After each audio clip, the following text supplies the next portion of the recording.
क्योंकि दोनों ही मनुष्यता के लिए भी यह आवश्यक है। इसका एक छोटा सा लेकिन बहुत ही महत्वपूर्ण उदाहरण मैं आपके सामने रखना चाहूँगा। अध्यक्ष महोदय, लगभग 2 वर्ष पहले उत्तराखंड में भूस्खलन के रूप में एक दुर्भाग्यपूर्ण आपदा आई हुई थी। मैं समझता हूँ कि सदन के सभी सम्मानित सदस्यों को इसकी जानकारी होगी, जिसके कारण एक सुरंग में हमारे कुछ मजदूर फंस गए थे।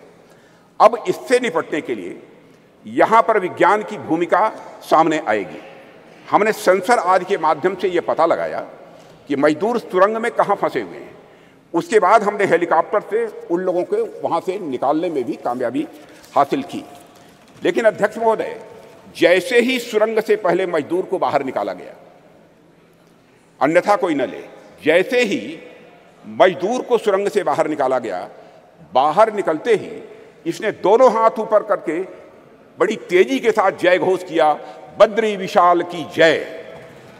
अध्यक्ष महोदय, इस वाक़ये ने सारी दुनिया को बताया कि धर्म और विज्ञान किस तरह से यह आपस में जुड़े हुए हैं। एक दूसरे से अलग नहीं है धर्म और विज्ञान, बल्कि यह एक दूसरे से जुड़े हुए हैं। निश्चित रूप से विज्ञान ने उस मजदूर को सुरंग से बाहर निकालने में, अध्यक्ष महोदय, बहुत बड़ी भूमिका निभाई है। इसमें कहीं दो मत नहीं है। लेकिन उन मजदूर बंधुओं को सुरंग के भीतर जिसने जिजीविषा की शक्ति प्रदान की, जिसने साहस प्रदान किया, जिसने मनोबल प्रदान किया, जिसने आखिरी समय तक प्रयास करते रहने की शक्ति प्रदान की, वह और कुछ नहीं, हमारा सांस्कृतिक विश्वास ही था अध्यक्ष महोदय, जिसने कि यह संबल उन्हें प्रदान किया। अध्यक्ष महोदय, वह हमारी कल्चर, वह हमारी संस्कृति ही थी जिसने सुरंग में फंसे उस मजदूर को यह भरोसा दिलाया कि वह इस संकट से बचकर निकल जाएगा। उसके ईश्वर इस संकट से उसे निकाल लेंगे, यह उसका विश्वास था, भरोसा था। अध्यक्ष महोदय, हमारी आस्था, हमारी संस्कृति इनक्लूसिव नेचर की है, समावेशी या स्वभाव की है। हमारा सांस्कृतिक राष्ट्रवाद हमें अखिल मानवता के बंधुत्व का पाठ पढ़ाता है। हम सबने देखा कि जियो पॉलिटिकल दृष्टि से काफ़ी कठिन जो वैश्विक परिस्थितियों के बावजूद हम G20 समिट का हमारे प्रधानमंत्री नरेंद्र मोदी जी के नेतृत्व में हम सफल आयोजन कर सके, एवं न्यू दिल्ली डिक्लेरेशन पर भी हम कंसेंसस जुटाने में पूरी तरह से कामयाब रहे। अध्यक्ष महोदय, इसके पीछे हमारे प्रधानमंत्री द्वारा हमारी प्राचीन ज्ञान परंपरा से दिया गया संदेश है, जिसमें पूरी मानवता को एक सूत्र में बांध दिया है।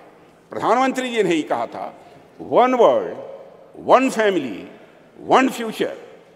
भारत का यही विश्वास, भारत का यही बंधुत्व का भाव प्रधानमंत्री जी ने G20 की सफलता पर भी मुखरित किया, जब उन्होंने यह कहा था कि यह केवल भारत की सफलता नहीं है, बल्कि पूरे विश्व की यह सफलता है।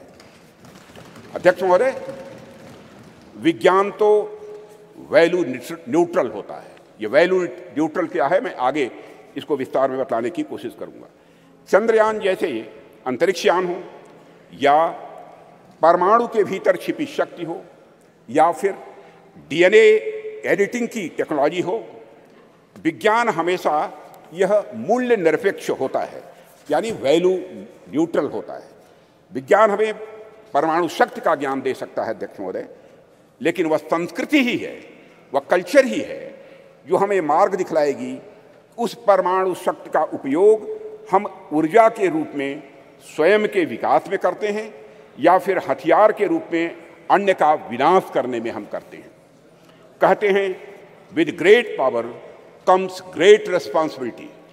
इसलिए जैसे जैसे हमारी शक्ति बढ़ती जाती है अध्यक्ष महोदय, वैसे वैसे हमारे संस्कारों का महत्व भी स्वाभाविक रूप से यह बढ़ता जाता है।